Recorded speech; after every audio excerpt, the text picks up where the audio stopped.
তো বন্ধুরা, আমাকে অনেকজন জিজ্ঞাসা করছিলে যে দাদা তুমি রাকেশ দার ব্যাপারে আর কিছু বলছো না কেন। এবার আমি বলে দিচ্ছি বন্ধুরা, রাকেশ দাস আমার বাড়িতে 17 জানুয়ারি এসেছিল 100 জনের মতন লোক নিয়ে, আমার বাবা মা বলল।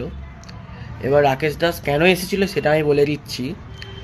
প্রথম হচ্ছে, রাকেশ দাসের ব্যাপারে আমি যেসব ছাড়ছি রাকেশ দাসের রেপুটেশনে লাগছে, ঠিক আছে। তারপরে 15ই জানুয়ারি রাকেশ দাসের বাড়িতে গেছিলাম, ওর মাকে সমস্ত সত্যি কথা খুলে বলে দিয়েছি যে রাকেশ দাস কীরকম ক্যারেক্টারলেস, নোংরা, কোনো সার্টিফিকেট নেই।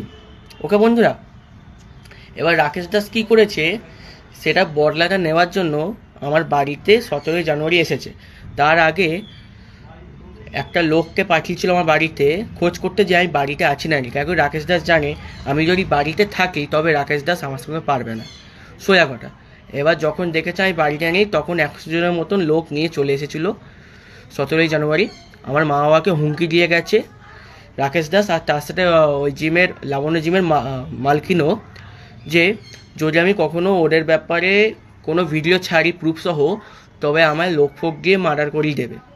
ওকে বন্ধুরা, এখানে কিন্তু এরা অনেক বড় ভুল করে দিয়েছে যে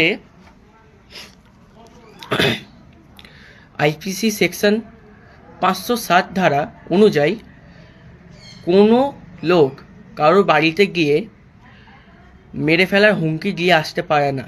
আর যদি মেরে ফেলার হুমকি দিয়ে আসে, আইপিসি সেকশন 507 ধারা অনুযায়ী তাকে 2 থেকে 3 বছরের জেল হবে, প্লাস সে যে চাকরিটা করছে সেই চাকরিটাও চলে যাবে, যার জন্য ও কোনোদিন কোনো চাকরিতে জয়েন হতে পারবে না। এবার রাকেশ দাস এখানে অনেক বড় ভুল করে দিচ্ছে এই কাজটা করে। এবার তোমরাই বুঝে নাও যে রাকেশ দাস কীরকম, আর কীরকম বাজে, কীরকম ক্যারেক্টারলেস, আর ওর কাছে কোনো সার্টিফিকেট নেই। এবার রাকেশ দাস কেটু জিমের ব্যাপারে কী কী বলেছে সেটা আমি আমার ইনস্টাগ্রাম ও ফেসবুকে দিয়ে গেছি, তোমরা চাইলে গিয়ে দেখে নিতে পারো। ওকে বন্ধুরা, ততক্ষণের জন্য জয় হিন্দ, জয় ভারত।